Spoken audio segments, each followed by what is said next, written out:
Hey guys, how's it going? Hope you're doing well. My name is Crown, and today I'm going to read you some very interesting stories that I hope that you're gonna love. And now, without further ado, let's go!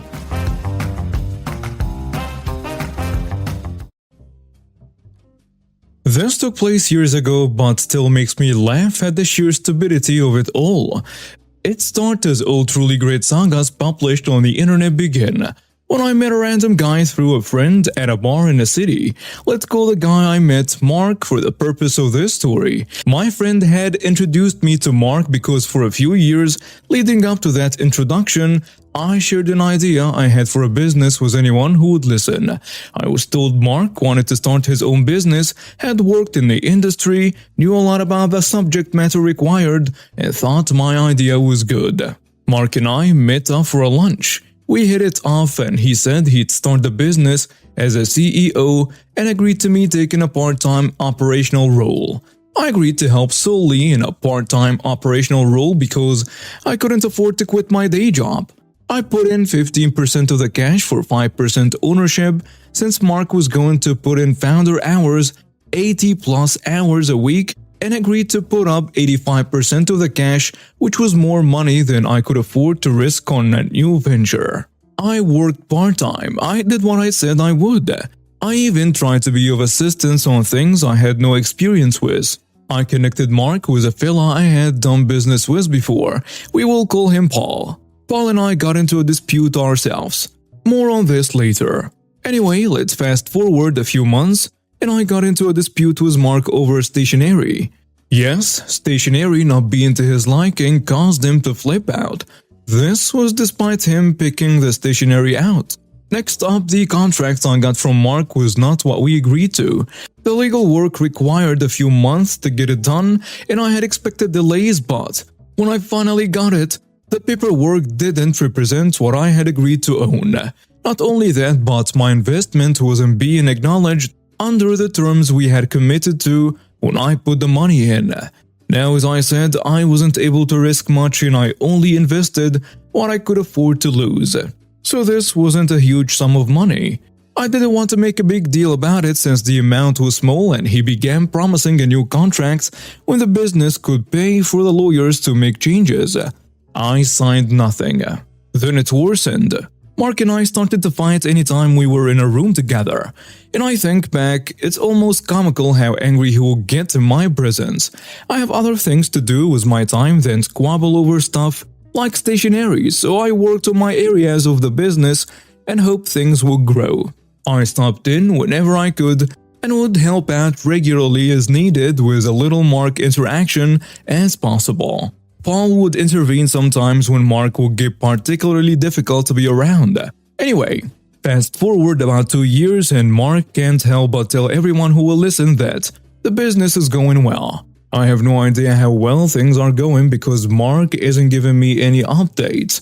I get a call around Christmas from Mark. He wishes me a happy holiday, then drops the bomb on me that he wants to terminate my involvement and refund my investment. I decline the investment refund and say I'm happy to no longer work with him.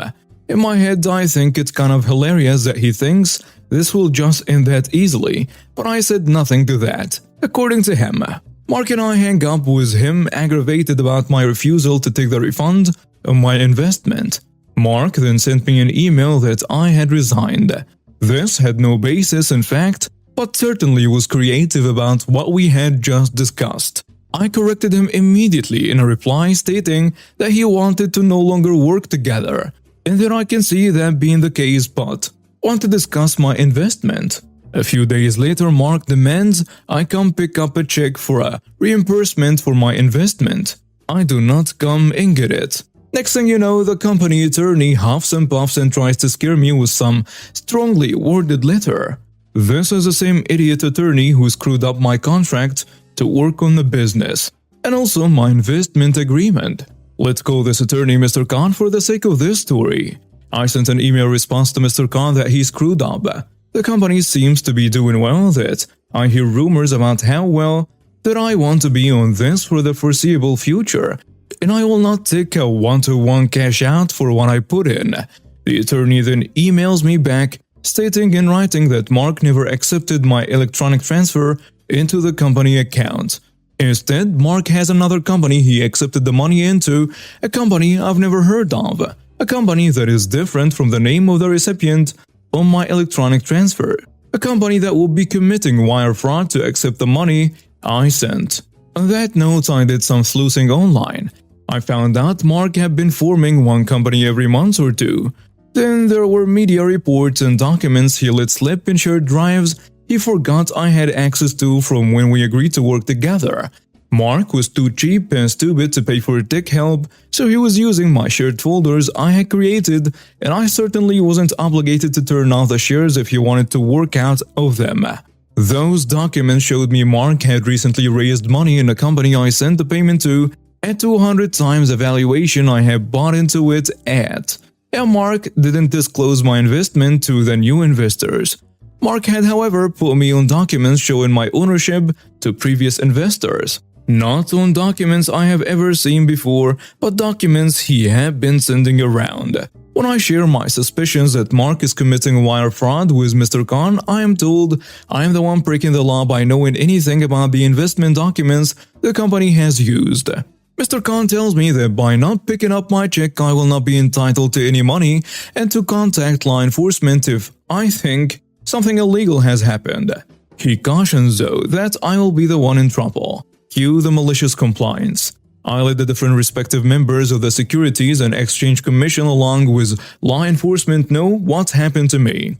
I provided them with all the documents I had from the matter. It took about 5 years for the investigation to conclude, for charges to be brought, for a trial to conclude, and for Mark to go to jail. They say the government is slow, but they aren't kidding with just how slow. Maybe it was slow because Mark was running a large, tens of millions of dollars large fraud. Anyway, Mark will be serving time for about 30 felony charges they found, uncovering the details of his Ponzi scheme. He will be away for a long time. I never did anything wrong. With the information I was able to provide, Mr. Khan ended up getting disbarred. There were other things Mr. Khan did outside of what is shared in this post that I could not share, or it could help to identify me to the folks involved. The investigators credited me with bringing the fraud to their attention. I gained an education and I got to help bring down a crook. The sheer stupidity of Mark is that he didn't even follow the business plan I had. He just used it as a story to convince investors to give him money.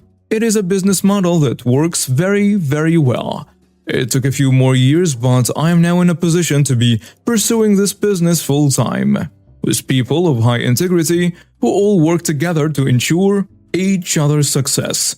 We expect to have an extremely profitable year in 2023 after proving the business model worked in 2022. Context. For starters, I will say that I'm rather blessed in the gene pool. I don't mean to come off as conceited. It's just full truth for the sake of the story. But because of that, during high school, the boys saw me as nothing but arm candy. My revenge was served in my senior year of high school, and I'm now graduated. This story involves two boys whose names I will not mention. The story. Throughout high school, I was extremely quiet. My name was known in my school, but not by choice, even though I kept to myself during all of high school. Yet people still knew my business and I knew theirs. Freshman year, I had a class with a boy, Blondie. I had never seen this boy before, and in my complete honest opinion, he was unfortunate looking. He'll pass me notes during class saying I was pretty and asking for my Snapchat. After a few weeks, I gave in cause I was quite the loner, and I thought it wouldn't hurt to know someone. At first, he was charming, constant compliments, sweet gestures, really the whole package. He asked me to homecoming, and at first I politely declined because me and my friends planned on going as a group and celebrating my best friend's birthday afterwards. He practically begged me for weeks to go with him, so I said fine, and I went out of pity. Like I said, the time leading up to this, he was so sweet and charming. Then once he thought he had me, he completely changed. He started bragging about me in all the wrong ways, forcing me to be late to my classes because I had to walk him to his and I had to be happy about it. God forbid I showed 1 ounce of disappointment for constantly being late to my classes. We attended one of the school events leading up to homecoming together, and I was absolutely not allowed to leave his side. The whole night I was accompanied by Blondie and his friend Wheezy.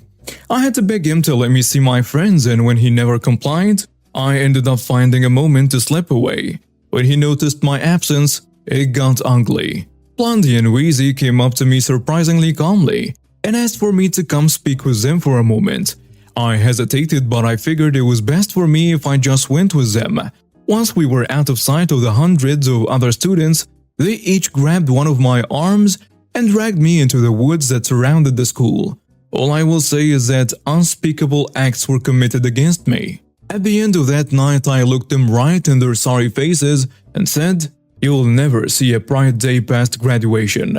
From that moment, I had every intention of ruining these boys' lives, no matter how long it took. After that night, I was distraught, and understandably so. I told none of my friends or family until 3 years later, when I knew exactly what I wanted to do. It is worth mentioning that because Wheezy and Blondie were fairly popular, everyone knew I had relations with them. But of course, no one knew about that night. I must have made quite an impact on Blondie, because for the remainder of my high school career, I would hear new rumors about me here and there. The typical rumors we've all heard. I was a girl who never spoke, but everyone knew. I was a girl whose name got called during attendance, and when you heard it, you turned to whisper to your friends and texted your group chat about me. Despite all of that, I kept my peace and quiet. I never started problems, nor did I even slightly entertain anything that came out of anyone's mouth. During my senior year, my older cousin visited with his family from out of state. To my advantage, my cousin was a total tech whiz. I mean, this kid knew the in and out of every little thing. Predictably, his fascination came with the perk of being able to hack into anything and everything. This was straight out of a movie. My cousin and I were extremely close, and I felt it was time to start my revenge. I told him everything, sparing no details. He was understandably unsettled and was down to help me however I wanted. He was able to get into the school system and change their grades here and there. They weren't the smartest kids in class, so bad grades weren't necessarily put past them. We hacked into their social media and changed small things here and there, posted and texted embarrassing things and so on. I enjoyed doing these small things, but I still wanted them to suffer. My cousin's older brother was fortunately a police officer, so we made a plan to go to the school principal. At this point, I was already 18 and didn't need to be accompanied by an adult or legal guardian.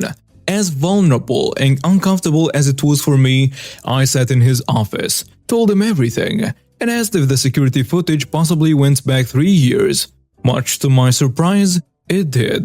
The only reason I even tried with the cameras that may or may not have been in the woods was because of the thickness of these woods. I figured it was worth a shot considering the state of our country when it comes to school safety. It would be smart to have cameras covering these woods. And I was right. My school had cameras set up in every inch of that place, and they kept it all on a few hard drives for each year as a personal precaution because of FERPA. I asked my principal to not pursue any punishments on the boys because I would be doing it myself, and he would only get it my way. I was fully prepared to have been stopped at that moment, but he said okay, and let me be on my way. I brought it to my police cousin's attention, and at this point, my parents as well. My police cousin and parents went to school and requested the video footage to be handed over, and under FERPA, nothing can prevent them from turning it over to the police because it was not an educational video. My cousin took it from there in that department and filed a case. Sometime later, between the embarrassing social media posts and tweaks in their online statuses, they quickly plummeted to the bottom of the social rank. Some more time passes and the entire school is now aware of Wheezy and Blondie's unfortunate acts on that fateful night mid-October. The two boys have been arrested from their homes and charged with sexual assault. They were both tried as adults because they were 17, and that's quite a hefty crime. Both sentenced to 20 years, release date being sometime in 2041. I've written this story in such a way that leaves out the details of how severely I was hurt by these two. The words they used, the force they used, the physical pain they caused me, I like to believe that I am an extremely strong woman for being able to hold it in for as long as I did. I essentially went through the healing process on my own, and for that I applaud myself. I'm sure there were other ways to approach this, but I do not care. They deserve nothing, and I'm proud of myself. I worked nights for over a year. The route home took me on a rural one-lane highway. No street lights, lots of curves, lots of trees, lots of deer. The speed limit on this stretch is 55 miles per hour. Almost everyone goes 65. But I had noticed cops cracking down on people speeding on that road, so I stopped pushing the speed limit so much. I was on my way home tired after a 12-hour overnight shift. It was pitch black out. No stars or moon because of cloud cover. I mean, it was dark, but there was no one else on the roads at that time. Still, I didn't want to deal with deer or drive too fast on the winding roads while tired, so I kept my speed pretty close to the speed limit. A car pulls up behind me, rides my tail, flashing his lights, making it like he wants to pass. Now, there is no shoulder, so I can't just pull over and let him go. Also, there is no one else out on the roads at this hour and hasn't been for the whole drive. He could easily pass me, so I slow down and he keeps on my tail. Despite being on a straightaway where he could easily pass me, I set my cruise control at exactly 55 miles per hour and decided to ignore him, because I'm petty like that. I was going 58, almost 60 on the straightaways, but not anymore. You're gonna be a jerk despite having ample opportunity to pass? That's on you, dog. As soon as we get to a no passing zone, as you do, he apparently decides he's had enough and floors it, zipping around me. Finally, moments later, I see flashing lights in my rear view. A police car pulls around me and pulls over the impatient driver. Boy, am I glad I kept it at the speed limit. And now we have reached the end of today's stories. Thank you for watching and see you next time.